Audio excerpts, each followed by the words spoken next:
I want a table at an artist alley. That's what I said after selling my clay keychains on a flea market in our small town. Little did I know that it takes more than just a table and a few products to sell in order to be a vendor at an artist alley. Before I share my experience at my first artist alley, let me show you my journey on how I got here. Because I had basically zero experience in this field, I did what every other person does whenever they want to know something. I watched a ton of YouTube videos and TikToks about it. And let me tell you, I was shocked on how little I knew. And let me take you back to the day where I was researching about how to get into Artist Alley. Back then when I was attending a local flea market, and I thought getting into Artist Alley wouldn't be as easy as getting a spot at this small flea market, right? I legit thought that the convention probably sent out invitations to cool artists that create like crazy art, and they would like get a VIP entrance. Yeah, no, found out it's not like that actually. It's way easier. After doing some research, I finally found out that on specific times of the year, typically 6 months before or like a year before the conventions open up a ticket sale for the Artist Alley. You can simply buy a ticket from there, depending on how big you want your table to be. Well, that should be pretty easy, I said, as I buy my first ticket for the biggest ever convention in Germany. After buying the ticket for the Dokumi, yes, you heard me right, I thought it would be a good idea to have some other tickets as well. So I just applied on random other conventions, just in case I did not get an exception for the Dokumi, because you should always have a plan B. Yeah, so basically I just bought random tickets to all of the conventions that I have found while doing my research. And like with every convention, I mean every single one. And what usually happens is that after a few weeks, the conventions close the deadlines for those registrations on the website. And from there on, you have to wait. And then usually if you get an exception or rejection, you get an email back from them saying whether you got the seat or not. So I waited and finally checked my emails and nothing. Now, while I was waiting the whole time, I thought it would be a sane idea to get some more products. In case, I got an exception email. Yeah, what I did is I wrote down a few things that are easy to manufacture and looked up some manufacturers online. I decided on stickers and keychains because they were pretty easy and everybody was like kind of selling them. So I thought these might be the best selling thing, right? Yeah, I drew bunny inspired designs for my stickers and used some of those as well for my keychains. I additionally made some Taliban Hanako designs for the keychains because of the upcoming season. I thought that there's gonna be a lot of traffic in this field, If you want to know more about the keychains and stickers, you can check out this video where I talk about all of my keychains and stickers that I got. Yeah, so more days passed and I was so confused because I saw TikToks of people announcing that they got an exception or a rejection email from the Dokumi.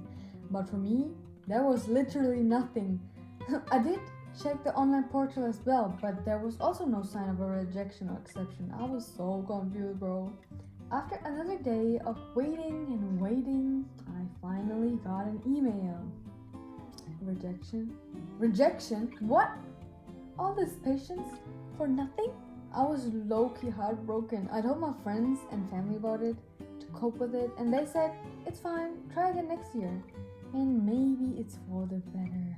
I mean, maybe it would be actually overwhelming because I never tabled in any convention before. Okay, now I did not get a table at the Dokumi, and also not the Polaris, and also not the Hanakon, and also not the Maikai, and also not all of the other conventions that I applied to. Yep, I got one rejection letter after another. I thought this was a sign. Maybe I'm not meant to be an artist and the artist. I was losing hope at this point. But then there it was. Light at the end of the tunnel. An exception letter. An exception letter from a convention. An exception letter from the convention called Samcon in Siegen, Germany. Yeah, guys, we won the award. I was so happy. I was jumping in circles. Because I still had some clay at home, I decided to sculpt some more cute clay charms for the convention. The Samcon is a 2-day convention, and there are around roughly 3,000 people visiting the ZamCon. And the artist alley is not the biggest, so I was like, okay, this is gonna be full, and if people are there and see my work, they probably wanna get it, right? So I kind of prepared a lot of cute play charms as well. And perhaps made some mystery bags too. I'm currently making my mystery bags. This is what they're gonna look like once they're finished. I'm also gonna tape a little sticker on them so they're closed. But if you're wondering what's inside, there are 2 stickers, one keychain, like 2 stickers randomly chosen, and then 1 random keychain out of those, plus some little snacks along the way. I heard they sell well, so let's see how they do. My mother also suggested me to get some prints as well.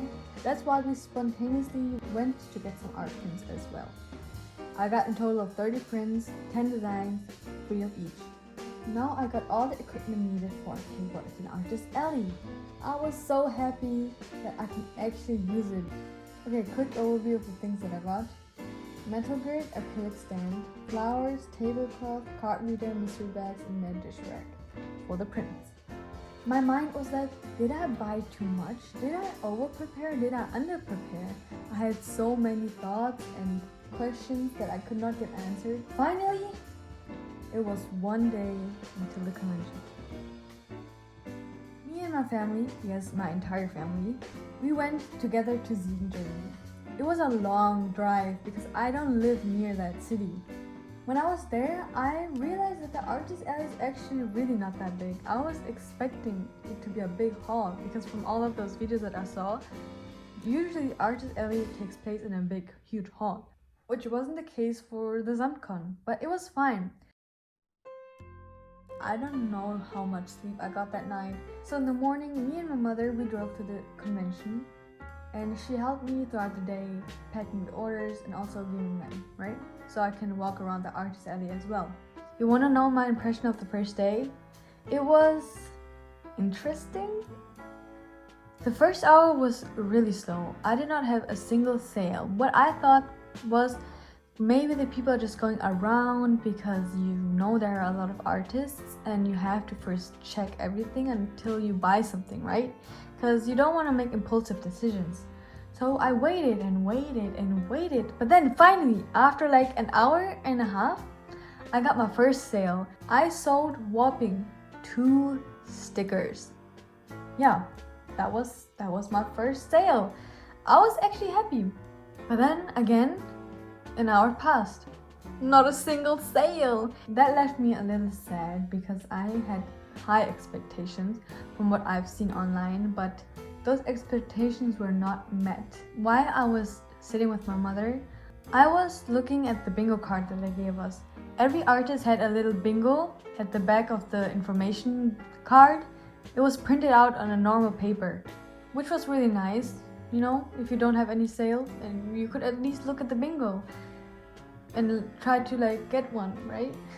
The table next to me sold so much stuff. They had so much cool fan art and such cool things. I was thinking that maybe I'm not doing that well, in terms of sales, because I'm next to a stand that has majestic art and majestic art style and majestic products. So the day went on. I had honestly a lot of great conversations. I've met many different people, which is quite rare for me because I am not a social mouse. I like to stay in my room, just draw, occasionally go to the city, walk around there, but that's it. I don't really talk to people.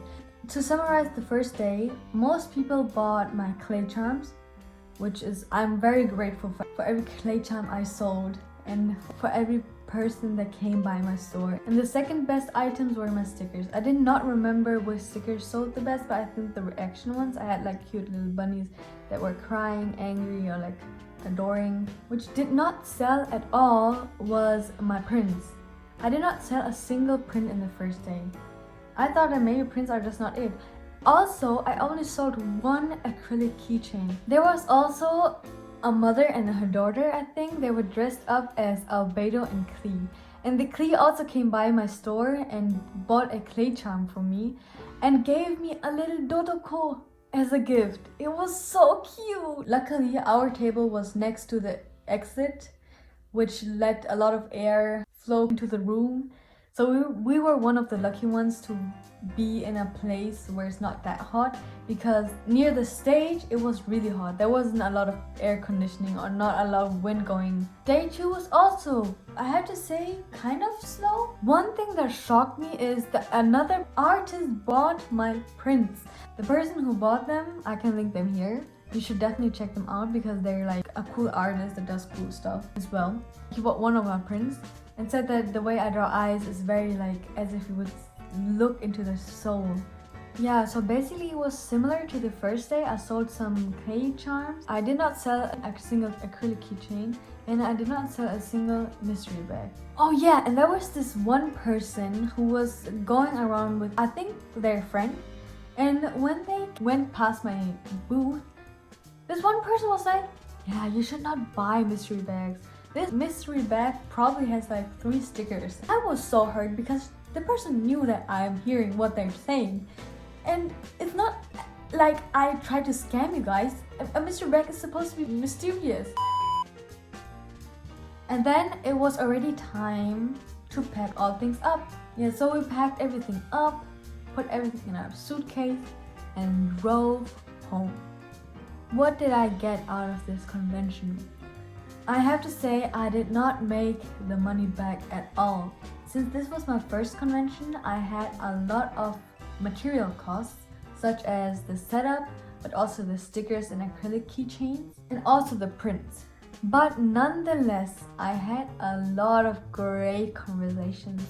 And I also talked with my father about this, and he said that it's the experience you gain from this. This experience is so much worth. You should not let your mood get down just because you did not make your money back. Luckily, I did get the table fee back for my first convention, but I did not make a lot more than that. My tip for people who aspire to have a booth at an artist alley, try your best. If it is in your budget, you can try it. I mean, it's a great experience. You can really talk with other artists, and don't only rely on those sources in the internet. Try to get into contact with the other artists that are visiting the same convention as you, so you can get an idea of how it is there. That way maybe you don't over prepare for that convention like I did. Try to enjoy it. Don't focus on the sales you make.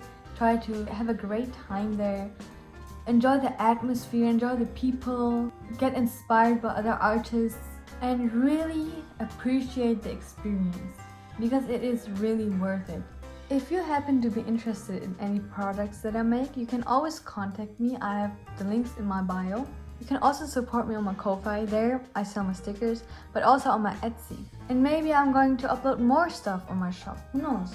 Anywho, I hope you have a great day. I hope you enjoy your evening or enjoy your morning. And always look for great opportunities.